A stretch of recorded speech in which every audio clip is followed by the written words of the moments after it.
Again, Psalms 139 verses 5 to 10.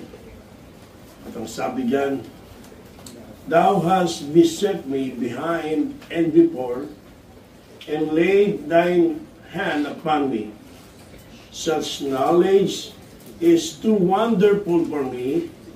It is high, I cannot attain it. Whither shall I go from thy spirit? Or whither shall I flee from thy presence? If I ascend up into heaven, thou art there. If I make my bed in hell, behold, thou art there. If I take the wings of the morning, and dwell in the uttermost parts of the sea, even there shall thy hand lead me, and thy right hand shall hold me. Isang malakas na amen para sa Word of God. Amen? Amen. Salamat sa Panginoon. At ngayon, we will continue our series of sermons na pinamagatang nating The Anthropomorphic Characteristics of God. Again, the anthropomorphic characteristics of God.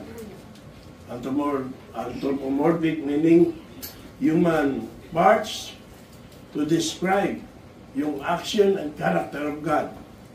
So, naliwanan natin na ang pag binabanggit ng Bible na parte ng katawan ng tao to describe God, di natin titingnan yun na katulad talaga na sa atin.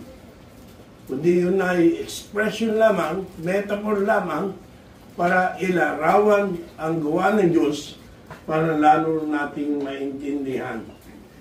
At yung anthropomorphic characteristic ng Diyos, ay makita natin sa scriptures upang tulungan tayong makilala natin ng better ang Diyos at makilala rin man natin ang ating sarili ng mas maigi. So, nakapag-aral na tayo nito, may dalawang nagdanang pagtuturo ko sa ating series. Una, pinag-aralan natin the eyes of God at pinag-aralan yung the ears of God. Ngayon ay dumago naman tayo upang bigyang pansin yung the hands of God, the hand of God. And we have that in our text. So verse number 5, Thou hast beset me before and behind and before, and laid thine hand upon me. Yung kinlumak mo sa likuran at sa harapan, at inilapag mo ang iyong kamay sa akin. The hand or hands of God. Ang hands of God ay binanggit ng marami dito sa Biblia. I don't have these scriptures in my slide, but Brother Dave will kindly show them. Halimbawa sa Exodus 13, starting with verse number 3. Exodus 13, please, open your Bibles. And in verse number 3, sabi diyan, And Moses said unto the people, Remember this day in which ye came out from Egypt, out of the house of bondage, for by strength of hand of the Lord brought you out from this place. There shall no leaven and bread be eaten. So it is the hand of the Lord, sabi diyan, that brought Israel out of bondage sa Egypt. At mababasa rin natin yan sa verse 9, verse 14, and verse 16. Dito sa Exodus chapter 13. Bilang halimbawa na maraming scripture sa Bible ang tunay na binabanggit ang kamay ng Diyos. Pero sa ating yun, umagang ito, ang ating pong bibigyang pansin at ang ating teksto ay Psalms 139 verses 5 to 10, at i-divide natin ito sa tatlong bahagi. We will divide this text sa 3 parts para lalo nating maintindihan ang tungkol sa kamay ng Diyos. Alam nyo, dahil sa dami ng verses sa Bible, na binabanggit ang kamay ng Diyos, baka abutin tayo ng mahabang panahon kung bawat isa o iisa-isay natin lahat. No? Kaya hindi ganun ang gagawin natin. Nagawa lang tayo ng 3 puntos at mula ron may umaasa tayo na ating makikita yung kamay ng Diyos kung paano ito gumagawa rin sa ating buhay. I hope and pray that we will see the hands of God at work in the lives of believers. Amen. Sa buhay ng mga mananampalataya. Kaya yung title natin ginawa ko sa verse number 5, lay thine hand upon me. Yun ang title, baliktad yan. Lay thine hand upon me, sabi sa verse number 5. Alam niyo, may isang bata na pasin ng kapitbahay niya. Balit na bata. At takbo ng takbo.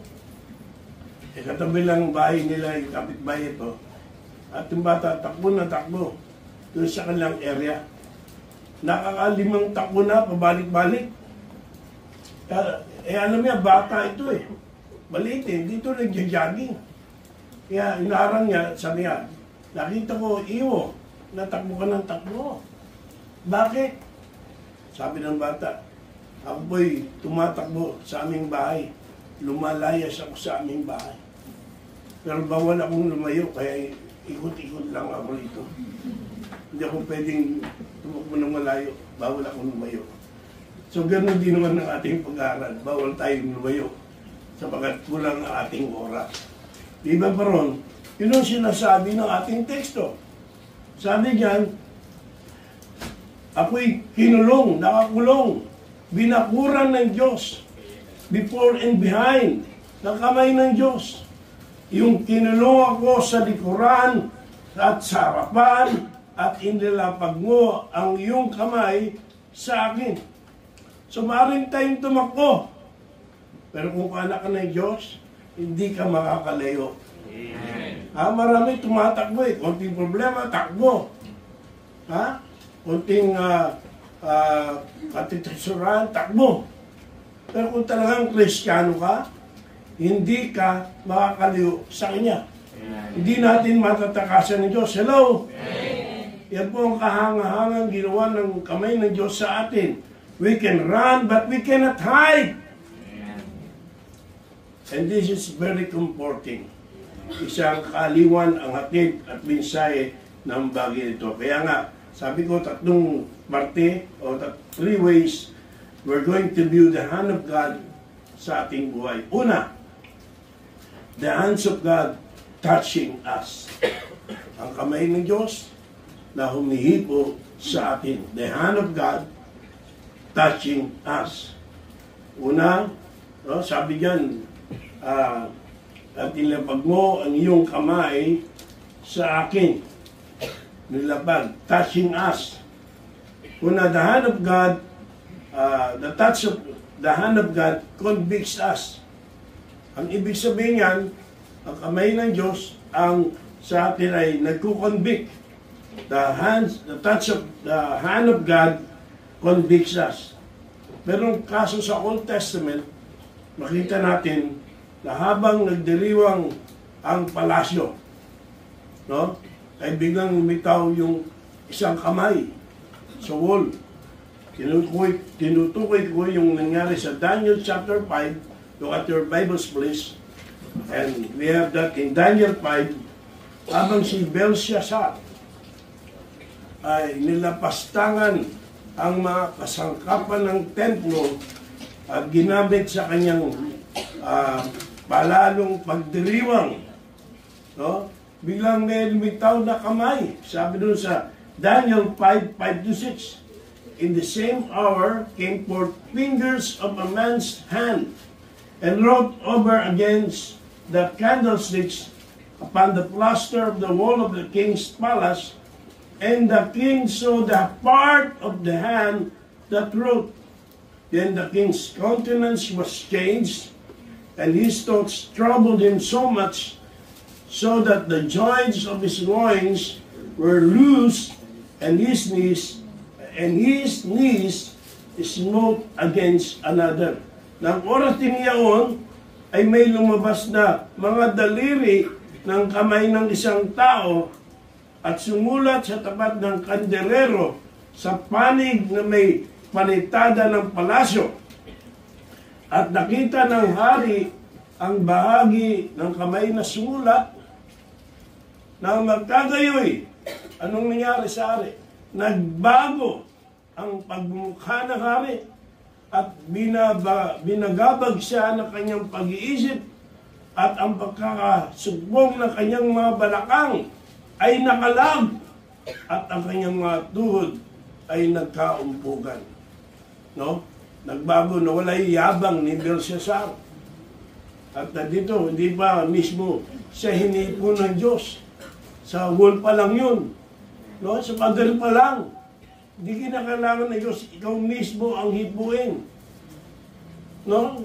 Pwedeng malapit na bagay lamang sa iyo ang hipuin ng Diyos and it will bring conviction sa isang tao. It is enough para i-convict niya si Belshazzar. Yun po ang ibig sabihin ng touch of God's hand. Hindi lamang po yun. Sinasabi rin ng Bible that the touch of hand of God calls us. Yun din naman ang ginagamit ng Diyos sa paghipo ng kanyang kamay sa Bible. Ito po ay nananawagan sa atin. It calls us. Una, it calls us to salvation. Ito po ay pananawagan ng Diyos para sa kaligtasan. Look at Acts 11, verse number 21. Look at your Bibles, please. At ang sabi, and the hand of the Lord was with them, and a great number believed and turned unto the Lord. At sumasa kanila ang kamay ng Panginoon, at ang lubang marami ay nagsisisampalataya at nagbabalik loob sa Panginoon. Alam niyo, kung hindi ang kamay ng Panginoon ang gagawa sa isang tao, ang tao na yan ay hindi tatanggap kay Kristo. Ang tao na yan ay hindi maliligtas. Kahit pa mula ng bata, yan ay nasa church na. Kahit ang mga magulang yan ay baptist pa. Kahit na nagkukwaryan o may mga ministries pa sa church, unless the hand of God touch the heart of that person will not genuinely be saved. Ang kaligtasan ng tao ay nakasalalay sa biyaya ng Diyos, sa paghipo niya sa ating puso. Hello? So make sure of your salvation. Hindi lang reliyon, hindi lang linggo na simbahan ka, kundi tunay na kaligtasan. You experience the touch of the hand of God unto your salvation. And aside from that, it is also the touch of call to service of God. It is a touch of call to service. Pag ligtas ka naman, hindi pwedeng hindi ka maglingkod. Amen. Nag-usap ako. Amen. Hindi pwedeng hindi ka maglingkod. Hindi lamang liligtas ka at bahala ka na sa buhay mo, wala na akong pakialam sa iyo. Hindi. Kasunod yun ay ang paglingkod sa Panginoon. Sabi si Jeremiah, chapter 1, verse number 9. Then the Lord put forth His hand and touched my mouth, and the Lord said unto me, behold, I put my words in thy mouth. Na magkagi, inunat ng Panginoon ang kanyang kamay, at hinipo ang aking bibig, at sinabi sa akin ng Panginoon, narito, inilagay ko ang iyong salita, ang aking mga salita sa iyong bibig. In other words, yung tinatawag ng Diyos sa paglingkod, si Jeremiah, na nag-alinlangan pa, may mga excuses pa. Alam niyo, pag ikaw talaga tinawag ng Diyos, wala kang maidadahilan sa Kanya. Sasagutin ng Diyos ang iyong mga magdadahilan. Kung kailangan ka ng Panginoon para sa gawain, ikaw ang kailangan niya at hindi ang iba. At dito kay Jeremiah, hinipo ng Diyos ang kanyang puso, ang kanyang labi, bibig, upang ipakita yung kanyang kalooban na siya ay gamitin. No? Gamitin ng Panginoon. Siya ay maglilingkod sa Diyos. So, ganun po ang ibig sabihin o binabanggit sa Bible na touch of the hand of God. Ito'y tumatawag sa atin sa kaligtasan at tumatawag sa atin sa paglilingkod. Na hindi po vice versa, paglilingkod bago maligtas. Ang paglilingkod hindi na pagliligtas. Pero ang kaligtasan ay nagbubunga uli ng paglilingkod sa Panginoon. We are not saved by service, but we are saved by grace through faith for service. Para maglingkod sa Diyos. Hindi para magbutas lamang ng simbahan at paminsan-minsan lamang ng upuan sa simbahan at paminsan-minsan dumalaw sa church. But to serve God. Kung tunay kang ligtas, ikaw ay maglilingkod sa Diyos. Kakaiba tayo ng panawagan ng Diyos sa paglilingkod, pero hindi pwedeng wala kang tawag sa paglilingkod. Okay? So it's a call for service. It is not only to convict us and calls us, it is also to comfort us. The touch of the hand of God comforts us. Nabibigay sa atin ng kaaliwan. Look at Revelation 1:17. Revelation chapter number 1, please, and verse 17. At sabi diyan, and when I saw him, I fell at his feet as dead, and he laid his right hand upon me, saying unto me, fear not, I am the first and the last. Sino to? Si John. Nasaan siya? Sa Isle of Patmos. Dahil sa kanyang pananampalataya at pangangaral sa Ebanghelyo kay Kristo, siya po ay tinapon sa Isle of Patmos. Una, tinakas siyang patayin, nilublob siya sa bukulong langis, pero hindi nangyari na siya'y mamatay. At patuloy pa siyang nag-preach, so that ginawa ng mga manguusig para pigilan siyang makapag-preach, ay tinapon siya sa lugar na walang tao. Siya ay pinatapon sa Isle of Patmos. This ay naroon, nagkaroon siya ng vision. Nagpakita sa kanya ang Panginoong Jesucristo through vision. And then we can see that ang kanyang nararamdamang takot. Pero nung hipuin siya ng Panginoon, sabi ng Bible, ay napawi ang kanyang takot. Napawi hindi lamang sa vision na nakita niya, kundi kung ano mang nararamdaman niya sa kanyang buhay dahil sa pinatapon siya sa Isle of Patmos. It comforted him. Ang hipo ng kamay ng Diyos ay nagbigay ng katiyakan sa kanyang puso. Umaliw sa kanyang buhay. Ipinatong niya sa akin ang kanyang kanang kamay na sinasabi, huwag kang matakot, ako'y ang una at ang huli.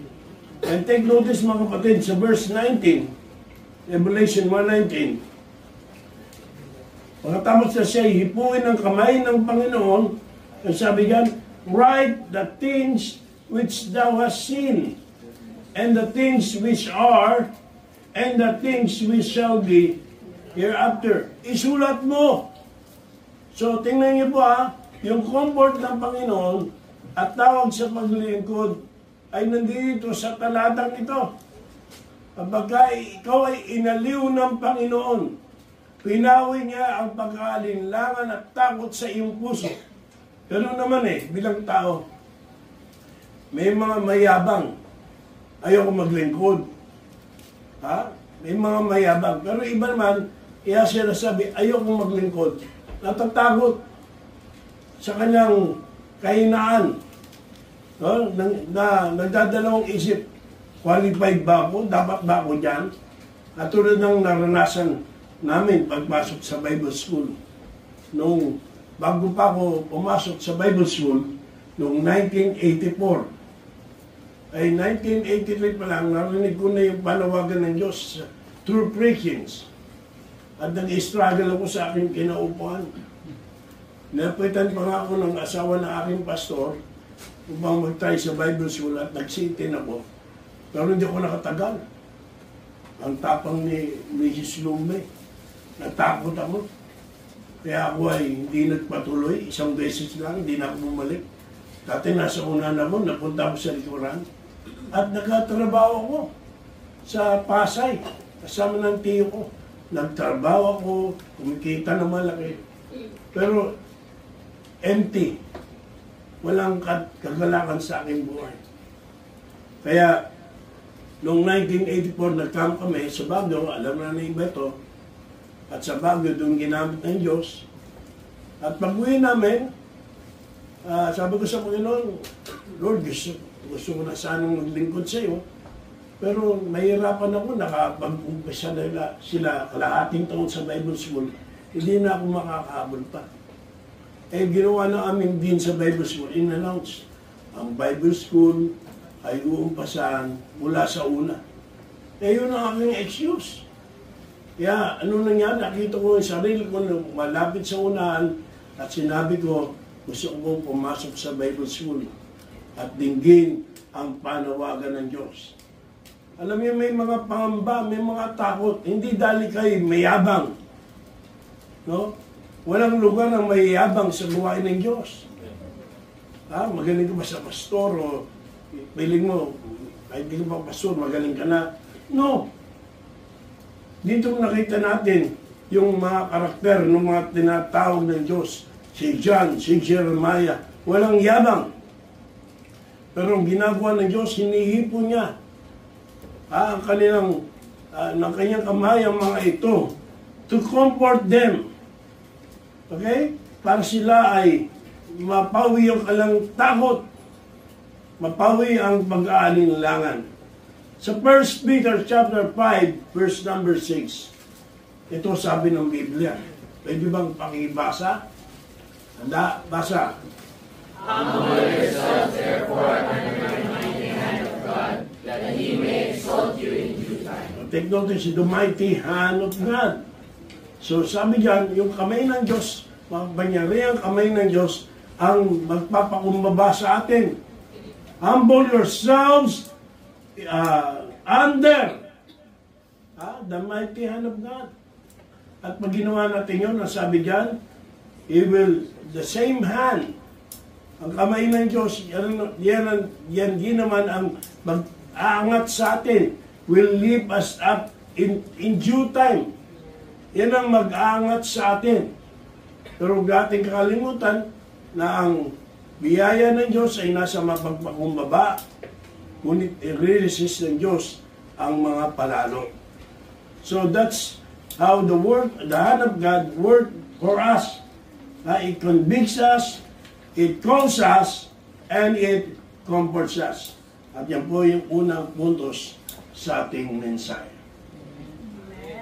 Let's see also sa ating text of verse number 10, sinasabi dyan, even there shall thy hand lead me, and thy right hand shall hold me. So, the hand of God leading us, not only touching us, but also leading us. Ang kamay ng Diyos ang gumagabay, pumapatnubay, nangunguna sa ating buhay. Hello? Okay? Alam niyo Psalms 23, di ba? The Lord is my shepherd, I shall not want. He maketh me to lie down in green pastures. He leadeth me beside the still waters. He restoreth my soul. He leadeth me in the paths of righteousness for His name's sake. Now, anong picture dyan? Ang Panginoon daw, pastol, at siya'y tupa. Nakita naman natin, no? Ang tupa, wala yung sariling kakayanan na pumunta sa dapat niyang puntahan. Kung iiwanan niyan mag-isa, maliligaw yan. Kung walang pastol na mangunan. Noong araw, hindi pa ganun naayos yung lugar namin sa GMA. May mga baka, nakita namin na pag umaga, kusang naglalakad yung mga baka. Pumunta sa basketball na ngayon, dati maraming damo ron, at doon napunta yung mga baka. Wala yung kanilang amo. Kusa lang yun. At pagdating na hapon, kusa rin uuwi. Ang galing. Matalino yung mga baka. Kaya niyang pumunta at bumalik sa kanilang kulungan. Pero ang tupa hindi ganon. Kaya nga, di ba, inalintuan tayo sa mga tupang nangaligaw. Kasi pag naligaw yung tupa, wala na. At ano pa, ang baka kayang manuwag yan. Kayang lumaban yan. Pero ang tupa, wala, mahina yan. So, kahit may panuwag din yan, pero mahina. Kayang lapain ng lobo, ng leon, ng oso. Mahina ang tupa. Liban pa dyan, baka kumain ng nakalalasong damo yan. Kaya kailangan niya ng pastol. Kailangan niya ng gagabay upang hindi lamang pangalagaan sa pagkaligaw, sa masasamang hayop, at nakalalasong mga halaman. Itong tupa. And then sa New Testament, nakita natin na si Jesus Christ is the Good Shepherd. Sabi nga sa sa John chapter 10, verse number 14, John 10:14, I am the good shepherd, and know my sheep, and am known of mine. Kasi Yesu Cristo rin ang mabuting pastol. Mabuting pastol. At try niyong alalahanin yung picture nung sinasabi ng salmista ni David, Psalms 23, yung ginagawa ng pastol sa kanyang tupa para ingatan sa masasamang mapanganib na hayop, sa masamang panahon, para wag maligaw at wag kumain ng nakalalasong mga halaman. Kaya yung mga pastol, kinisip muna yung damuhan. At kung may makita silang makalalason sa tupa, tinatanggal yun. At sa kanila, hayaan kumain ang kanilang mga tupa. Tunod din man ang Panginoon. He leaded us. Okay, the leadership of God ay pinapakita sa Biblia na napaka-personal para sa atin. Hindi niya tayo pinababayaan. Siya ang dapat gumagabay sa atin at nangunguna sa atin. Okay? Kaya, para saan? To overcome the dangers. Para ingatan tayo at magpagtagumpayan natin ang mga panganib sa ating pananampalataya sa buhay na ito. Marami pong mga leading hands ngayon. No? Ang daming leading hands sa ating paligid. Maaring yung mga kamag-anak o mahal mo sa buhay na hindi mananampalataya. They try to lead your life, but because they are not saved, then you cannot expect na ang pag-akay nila ay para sa kapurihan ng Panginoon. Marami, napansin nyo ba yun? Kung kailan linggo, doon may outing, doon may birthday, doon may lakad, doon magmumol. Hindi iniisip na araw ng linggo, pagsamba sa Panginoon. Ang iniisip, lakwatsa. Bakit? Kasi hindi mananampalataya yan. So be careful kung sino ang umaakay sa iyo. Kahit pa mahal natin sa buhay o mga kamag-anak natin, tandaan mo kung sino ang dapat na manguna sa iyong buhay. Sa eskwelahan, ganyan din. No, napakarami diyang mga kamay na nagtatanggang akayin ang iyong buhay sa iyong ikapapahamak. Naalala ko, third year high school ako. Third year ba ako? Dahil hindi pa man ako baptist noon. Punta kami sa Pentecostal. Napabarkada na ako yan sa may Arroyo. Merong crusade sa Manila Hotel. At parang gusto kong iayahan ng tropa ko. Kaya, nung inanyaya ako, sumang-ayon naman. Natuwa ko yung tropa ko. Naisama ko sa crusade. Kay Kenneth Copeland pa yun. Magdating sa Manila Hotel, nagulat kami, ganda. Ganda ng Manila Hotel. Tapos, nag-CR kami. Naku, ang ganda ng CR. Dahil pa bahay natin, CR pa lang yan. At ang ginawa ng mga tropa ko, pinindot ng pindot, dapat pindutin, hinila lahat ng mga tissue, paper. Ako rin! Nadamay na rin ako, sobrang tuwa, ng gulo, gano'n.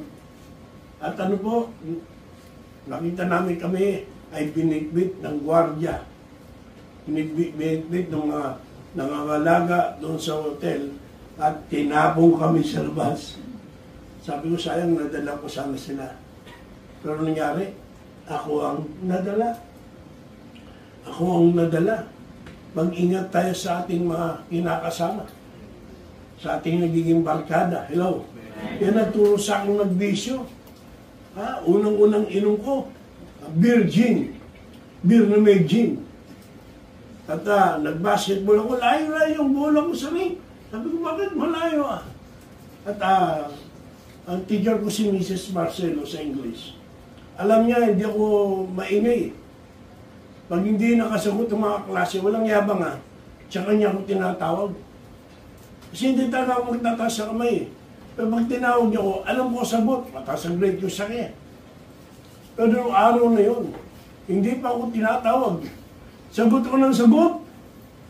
So wala tanong teacher ko, lasing ko. Kaya sabi niya, dali mo rito yung kapatid mo. Kasi tatay ko is rock na 13 years old ako. Dali mo rito ang kapatid mo.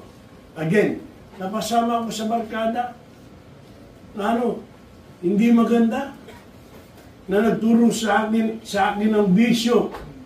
In fact, yan din dala, kaya kung bakit muntik na akong masalvage yung third year high school ako. Rambulan, tapos may kaaway pala, taga Batang, Texas, sa may anak bayan. At akala ako yung Batang, Texas din. At ako nadukot.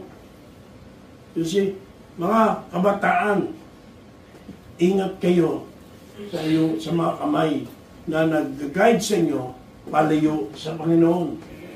At tungo sa ikapapahamak ng iyong buhay, kahit maliliit ba. May mga barkada na maganda. At kung may gagawin kang barkada, Kristiyano na. Sapagkat makatitiyak ka, dadalhin ka sa Panginoon. But the unbelievers, you cannot trust them. Kaya maraming napapahamak. Sa trabaho, ganun din. Iba, nakatrabaho lang, hindi mo na makita ang mukha. Hindi na nakita sa church. Hindi na nag-iipo, hindi pa nag-church. Be careful. Maraming kamay na gustong manguna sa atin. Maraming mga bagay na pwedeng manguna sa atin sa internet. Pag-ingat. Lalo ngayon, ang dami ng fake news niyan. Mag-ingat tayo sa pag-internet. Kaya nga kung maaari, yung mga bata, huwag munang mag-internet. Lalo na nasa church, internet ng internet. May mga magulang umiiyak dahil sa kadigwasan ng ulo ng kanilang mga anak, ng kanilang mga apo. Amen. Dahil hindi nakikinig. Amen. Nakikinig saan? Sa internet. Amen. Huwag kayong maniwala sa sinasabi sa internet. Follow your heart. Mapapahama ka niyan. The heart is deceitful above all things. Why you should follow your heart? Sabi ng internet Ingat po tayo. Hello? Okay? So maraming kamay. Ba't mga kapatid, yung mga kamay na yan ay mag-akay sa atin sa kapamakan. Sabi ng Proverbs 14:12, there is a way that seemeth right, which seemeth right unto man. Ang daming gumagawa naman nito Ang dami rin nakikiuso nito Ba't hindi ako makikiuso? But the end thereof are the ways of death. Ikapapahamak mo ang pagsunod sa kamay ng sanglibutan. Meron lamang isa tayong pag-asa at siyang kamay na dapat na siyang bumabay sa atin. At yun ay ang kamay ng Diyos. So that we can overcome the dangers of this life. Sabi sa Isaiah 8:11. Again, Isaiah 8:11. Look at your Bibles. Sabi yan. For the Lord spake thus to me with a strong hand and instructed me that I should not walk in the way of these people. Okay? Mahaba pa yan eh. Sabi sapagkat ang Panginoon ay nagsalitang ganito sa akin. May malakas na kamay. Naintindihan niyo ba ako? Yeah. At tinuruan ako na huwag lumakad ng lakad ng bayang ito. So sa Isaiah 8:11, ang Diyos, He instructed His people to fear Him and not to fear the threats of men. Huwag kayong matakot sa kanila. Sa mga banta nila. Maraming takot kasi. Baka hindi na ako gawing kaibigan yan eh. Baka magalit ang nanay at tatay ko eh. Baka daming takot. But the Lord said, do not fear them. If you are to fear someone, you fear me. Sa akin ka matakot. And here, binibigyan diin yung true security ay nasa kamay ng Panginoon. Ang tunay na protection and guidance comes from God. Iingatan ka ng Panginoon. Aalagaan ka. Kanta na yun. So, yun ang sabi. Huwag kang matakot. Ang Panginoon sa kanyang kamay, ang siyang dapat na manguna sa ating buhay at mag-ingat sa ating. So the point is this. Are you listening? Amen. Huwag kang mainggit sa mga hindi mananampalataya. Ano ka, imbis na naglalaro ka, o nagmumol ka, o nag-outing ka na sa church ka. Tapos nagtatights ka pa. Imbis na kahit anong gawin mo sa pera mo, magbisyo ka, nainggit ka. At hindi ka makabang babae, hindi ka makabang lalaki, hindi ka makabang bakla. Listen, hindi ka naingitan niya. Time will come, they will experience the judgment of God. But because in His hand, He already prepared His sickle. Ingat! Kaya nga yung hand of God ang nagpoprotekta sa atin sa panganib. Ang mundong ito'y mapanganib. Hindi lang sa mga kabataan, kahit sa mga matatanda. Diba? Sa mga pastor, matanda na, at saka ba nagkaroon ng mga maling ginawa. Kaya walang ano. We need the guiding hands of God. Amen. Kung wala yun, mapapahamak tayo sa mundong ito. Maraming mapang-akit, ngunit mapanganib na kamay sa mundo. And not only to overcome dangers, but to observe His divinity as well. Para makita yung kamay, makapangyarihang kamay ng Diyos. The mighty hand of the Lord. Tingnan niyo po, sa Joshua 4:24. Joshua 4, verse number 24. Muli, para hindi mapanis laway, pakibasa. Handa, basa. That all the people of the earth might know the hand of the Lord, that He is mighty, that He might fear the Lord your God forever. So He can display His power. You see, the hand of God dried up the Jordan River. It dried up and diba, inating niya yung pulang dagat with His mighty hand. Ginagamit niya yung kanyang kamay upang ipakita kung sino siya. Siya ay Diyos na totoo at Diyos na buhay at dapat nating pagtiwala ang lubos. We can trust Him completely. Hello! We can trust God completely. That's the mighty hand of God. Now, last but not the least, so nakita natin, the hand of God is touching us, and as well as leading us. Last but not the least is the hand of God holding us. Again, we go back to verse number 10, sinasabi yan. Sabi sa verse number 10, even there shall thy hand lead me, and thy right hand shall hold me. Sa Tagalog, doon may papatubayan ako ng iyong kamay, at ang iyong kanang kamay ay hahawak sa akin. So lastly, we are held in the palm of God's hand. At ilang katotohanan ang nais yung bigyang diin sa puntong ito bago tayo magtapos.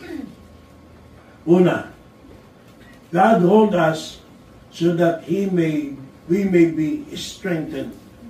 To strengthen us. Para palakasin tayo.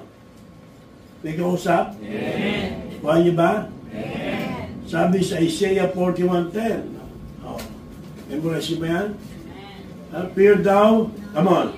Fear thou not, for I am with thee. Be not dismayed, for I am thy God. I will strengthen thee. Yea, I will help thee. Yea, I will uphold thee with the right hand of my righteousness. I will uphold thee. Aking aalalayan ka ng kanang kamay ng aking katwiran. Wow. Na-realize nyo ba kung gaano tayo kapalad? Na tayo iniingatan ng kamay ng Diyos? At sa kamay ng Diyos tayo binibigyan ng kalakasan. Alam niyo ba, sa Arctic, meron tinatawag na small Arctic seabird na nabubuhay sa rocky cliffs ng northern coastal regions. Itong Arctic seabird nito, they come together by thousands.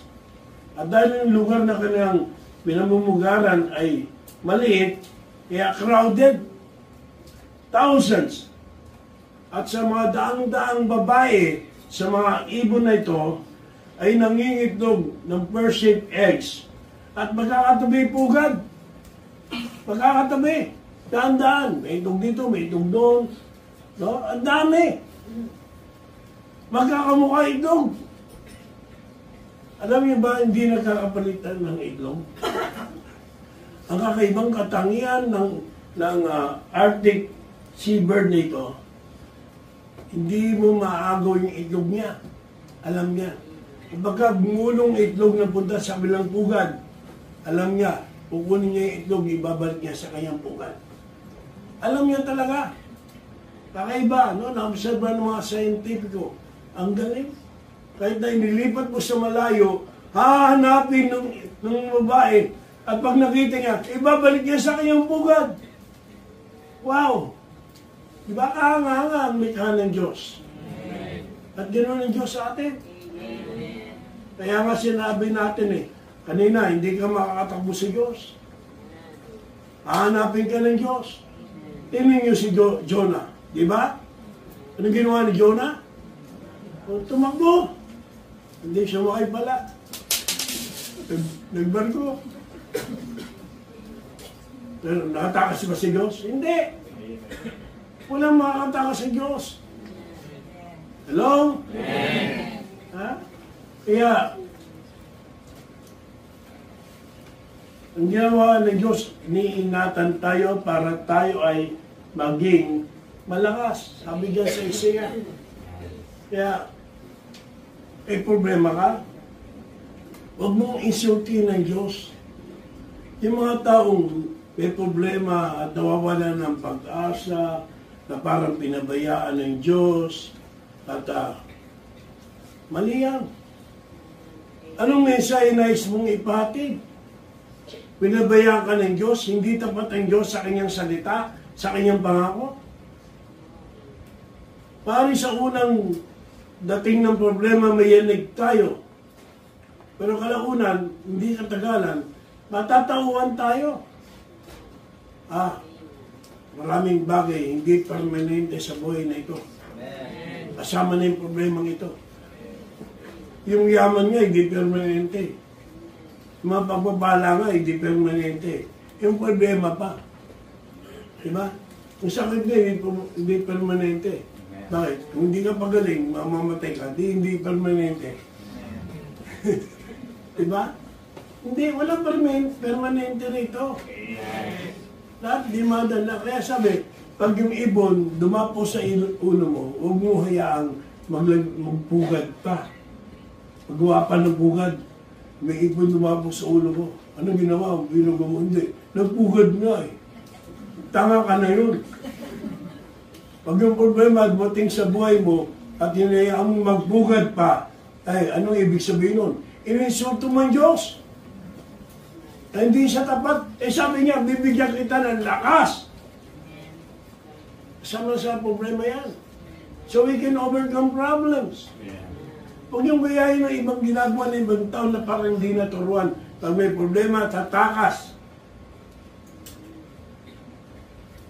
In the first place, baka yung ba naggawa ng problema?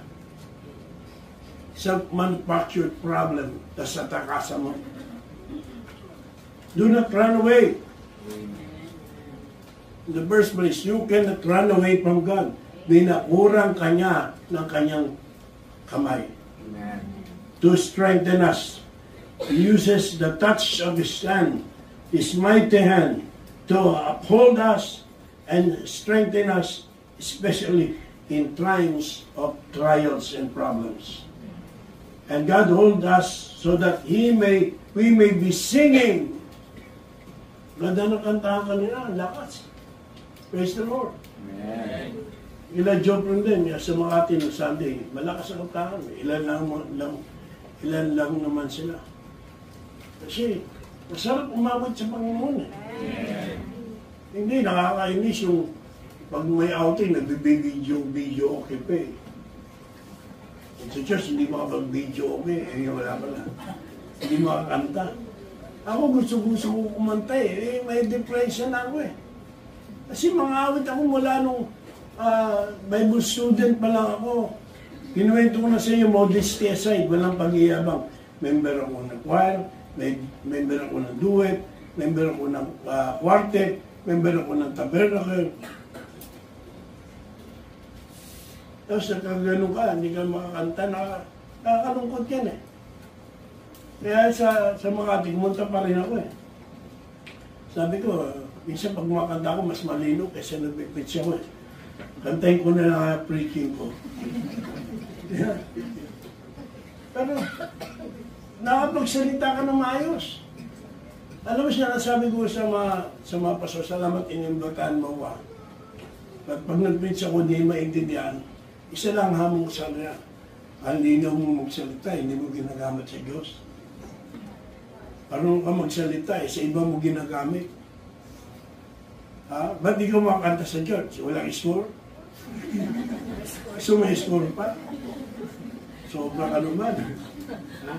Masarap kumawit sa Panginoon. Ang ganda ng mga mensahe na awitin.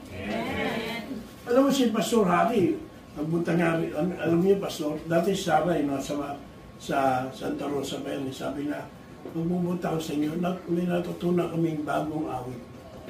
Hindi naman iba-ibang awit na, Kristyanong awit. Ha? Ako nakakalimutan ko na iba eh. Punta ko sa Makati, naalala ko yung Saved by the Blood of the Crucified One. Maganda rin yun. Natugtog ko sa prayer meeting opener natin.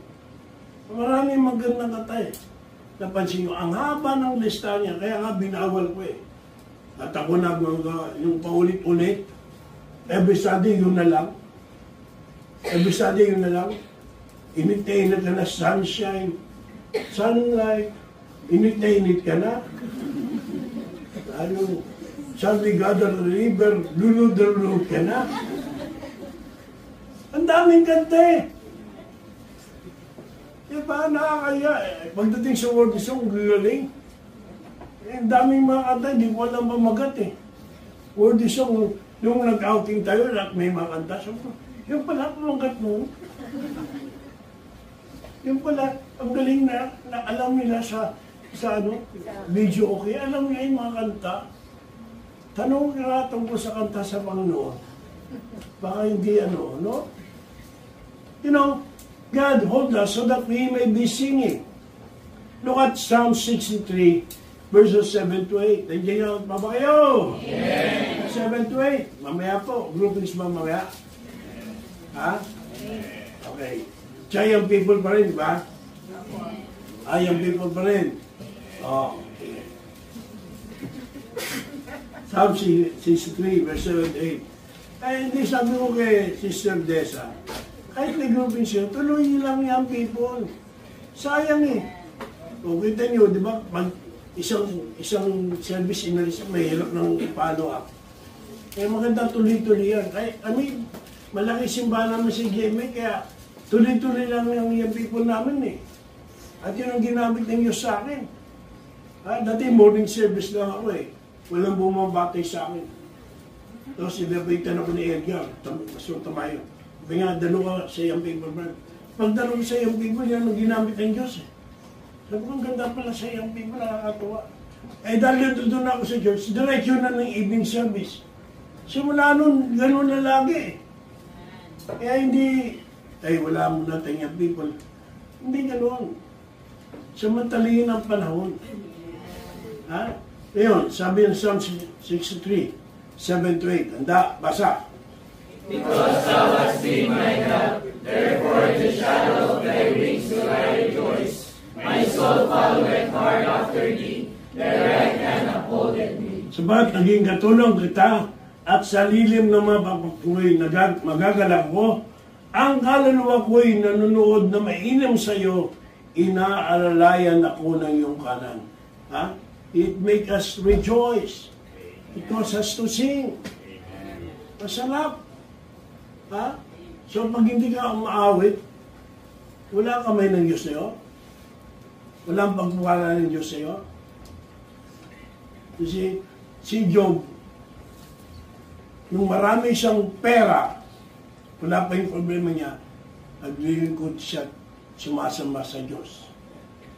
At nung nawala na yung kanyang pera, naglilingkod pa rin siya. Hello? Kaya yung paglilingkod, pagpupuri, hindi yan panapanahon.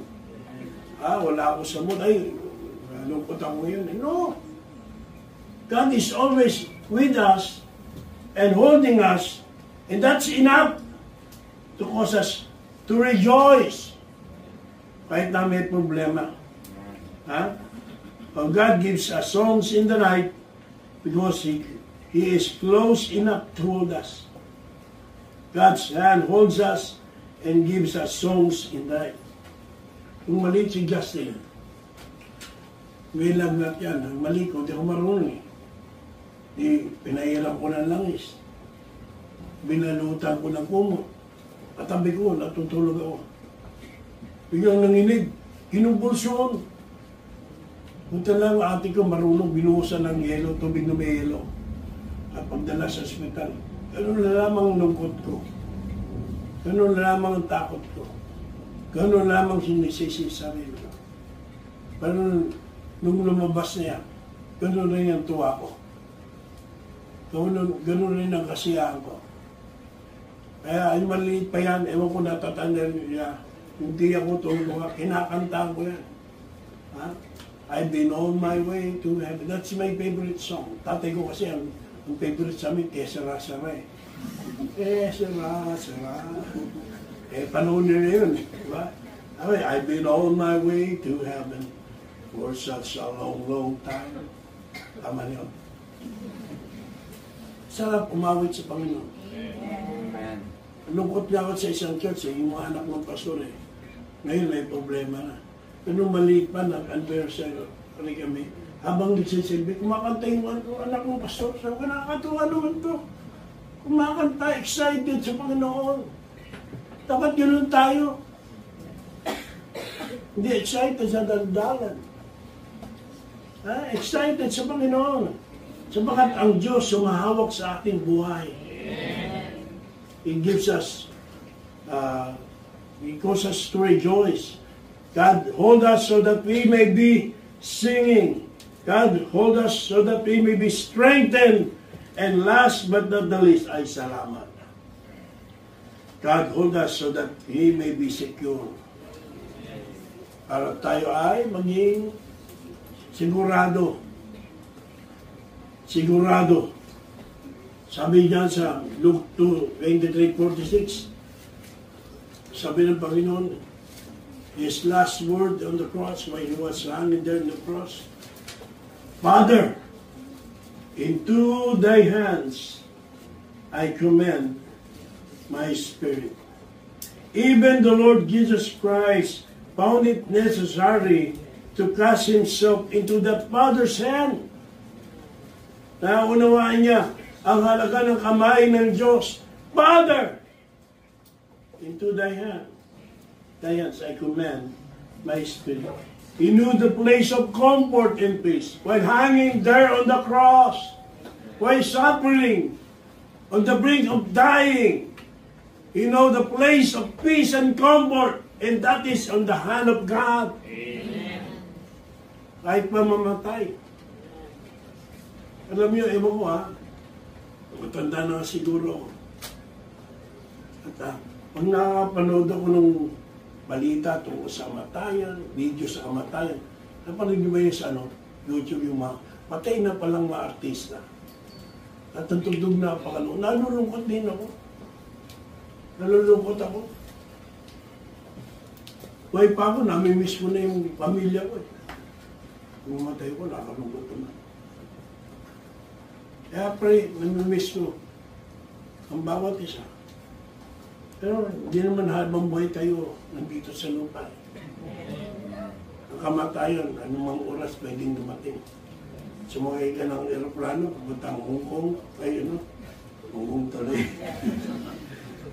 Ha? Pumunta ang Singapore, hindi. We can die anytime. Pero sigurado tayo sa kamay ng Panginoon. The Lord Jesus Christ, know the importance of the hands of God. It is necessary to cast Himself into the Father's hand. He knew the place of comfort and peace. Kung siya mismo kailangan yun, kung siya mismo naintindihan na importante yun, sino tayo? Sino ka para sabihin, you don't need the hand of God? Sabi ng Panginoong Hesus Kristo sa John chapter 10, verses 27-29. Pwede ba pakita sa slide and will you kindly read this one again? John 10, 27-29. Basa. My sheep hear my voice, and I know them, and they follow me. And I give unto them eternal life, and they shall never perish, neither shall any man pluck them out of my hand. My Father, which gave them me, is greater than all, and no man is able to pluck them out of my Father's hand. Amen po ba? Amen. Sabi niyan, dinidinig na aking mga tupa, ang aking tinig. Nakikinig ba kayo? Amen. At sila'y aking nakikilala, at sila'y nagsisusunod sa akin. Susunod ba kayo sa salita ng Diyos? Amen. Sabi ng Panginoon, sila'y bibigyan ko ng walang hanggang buhay, at kailanman hindi sila malilibol, at hindi sila aagawin ng sino man sa aking kamay. Ang aking Ama na sanglay nagbigay sa akin ay lalong dakila sa lahat, at hindi sila maagaw ninuman sa kamay ng Ama. Can you imagine, hawak-hawak ka ng kamay ni Kristo, tapos hawak mo ng kamay ng Diyos? Ano ibig sabihin? Secure ng totoong Kristyano. Make it sure that you are a true Christian. Hindi false Christian. Hindi peke. Uso pa naman peke ngayon. Daming fake news. Tiyakin mo totoong Kristiyano ka. Sapagkat sa totoong Kristiyano, ikaw ay secured because of the Lord Jesus Christ and the Father's hand. Iniingatan ka. No? He gives us eternal life. It is not bought. It is not earned. It is not purchased. It is given. hindi mo pinagtrabahuan, hindi ka gumasos yan. It is given by God, really given by God. At walang makakagaw. Ito, dati ko nang sinabi ito eh. Hindi ko alam kung tandaan nyo. Pag sa debate, bata pa tayo nun, may din tayo sa debate, hindi natin ina-advise. Sasabihin mo nga, hindi naniniwala sa eternal security. Paano kung ikaw umalis? Kung iniingatan ka, paano kung ikaw naman ang umalis? O ano? Likod ang utak nila. Iniingatan ka, walang sino mo makakaano. Paano kung ikaw naman umalis? Teka lang. Naintindihan niyo ba yung kamay ng Diyos? Alam niyo ba kung gaano kalaki yung kamay ng Diyos? Sino nakakaunawa na napakalaki ng kamay ng Diyos? Tingnan niyo po, Isaiah 40:12. Isaiah 40:12. English mo na. Wala ko sa outing Tagalog na nakita. English mo na. Okay, handa, basa. Who hath measured the waters in the hollow of his hand, and meted out the heaven in his span? Come on. Comprehended the dust of the earth in a measure, and weighed the mountains in scales, and the hills in the balance. Sa Tagalog. Basa. Sino ang tumakal ng tubig sa palad ng kanyang kamay, at sumukat sa langit ng dangkal, at nagsilig ng alabok ng lupa sa isang takal, at tumimbang ng mga bundok sa mga panimbang, at ang mga burol sa timbangan. Sabi nila, paano kung ikaw umalis? At tanong ko, alam mo ba kung gaano kalaki kamay ng Diyos? Ano sabi niya? Kasi niyo, una, sabi, whom had meted out heaven with the span of his hand. Sa Tagalog ulit, Tagalog. Sabi? Hindi, ako. Tama na. Sumukat sa langit ng dangkal. Isang dangkal lang. Ano sinukat ng Diyos? Langit. Langit. Sa English, pakita. Ayun, pakita. Heavens nga eh.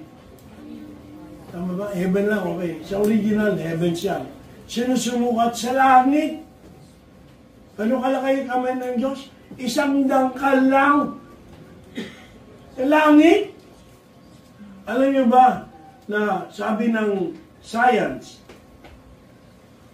na for you to be able to travel the heavens through the speed of light,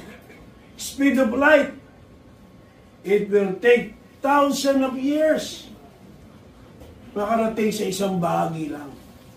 Thousands of years. In other words, napakalawak, napakalaki ng kalangitan ng universe, the entire universe, the sky, the heaven. Napakalaki. Hanggang ngayon nga, issue kung napunta talaga tao sa buwan eh. Ba't wala nang kasunod? Diba? Okay lang mga aparatos nakakarating. Pero yung talagang ang tao punta sa buwan, ba't walang kasunod? Ang target yung Mars, buwan nga, hindi na masundan eh. But the point is, buwan lang yan eh. Mars lang yan eh. Hindi kaya ng tao.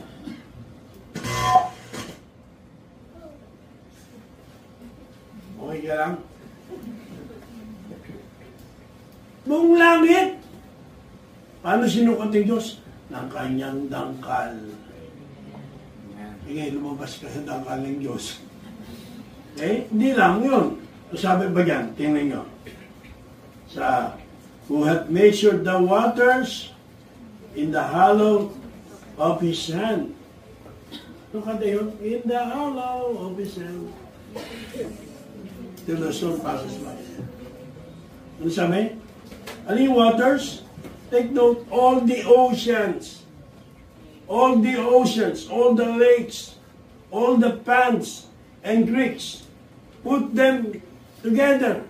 At sabi nga sa hollow of his hand, sa palad ng kanyang kamay. Ang dami noon. Ang lalim noon. Pero ano ginamit ng Diyos? palad ng kanyang kamay. And take notice, singular, hand. Not hands. Isang kamay lang. Ha? Hindi pa dalawa yun, isang kamay lang. So God has placed us in His hand na napakalaki. At sinabi niya, no man shall pluck them out of my hand. Hindi tayo maaagaw ni naman. Hello? Hindi ka pwedeng alisin ng ninuman. If you think you are so big that you can crawl yourself, stop crawling now. Simula ka lang gumapang. But you will not be able to get out of God's protection and hand. Are you still with me? Hello? Amen. So the eternal nature of salvation is wrapped up in who He is and what He has done and what He is able to protect. He holds us fast and no one can open His divine hand to remove us from it. Hindi tayo maagaw ni naman. Hindi ba kayo natutuwa? Hindi ba kayo pinagpala? Aren't you glad, hello? Amen.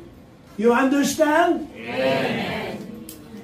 What a loving and wonderful promise from our Lord. Amen. Your salvation has the strength of His hand. Your redemption does not depend on you. Amen. But rather, it is assured through the mighty hand holding us secure. Mighty hand of God. Let me now conclude the message. When you belong to Jesus, you are held in His hands. Hello? Amen. I say that to yourself. I am held by His hands. He will never let you go and never let anyone take you out of His hands. Tandaan niyo yan. May security ka ba ng salvation? Yes. Kung totoong sumampalataya kay Kristo, you have the security of salvation. Kaya ang tanong natin ngayon, do you know that He's holding you? Are you sure God is holding you? You see, you can know it now by trusting the Lord Jesus Christ. Turning from your life of sin and accepting Him as Lord and Savior. Do that now. Gawin mo ngayon yan. And today, for today is the day of salvation. Amen. Sa mga nakakilala na sa Panginoon, we need to trust His strong and mighty hands. Perhaps you have been going through some tough times. Ang dami mong problema. Napakahirap ng iyong pinagdaraanan. At nagdududa ka, ang Diyos ba nagmamalasakit sa akin? Dinidig ba ng Diyos ang panalangin ko? You know what? Yes. Jesus cares for you. Amen. And He knows your condition. Alam niya ang kailangan mo. Lumapit ka lang sa Kanya. And make a new commitment to trust His nail-scarred hands to hold you, to help you, and bless you. Ito po ang salita ng Panginoon. Amen. Sola Scriptura, soli Deo Gloria.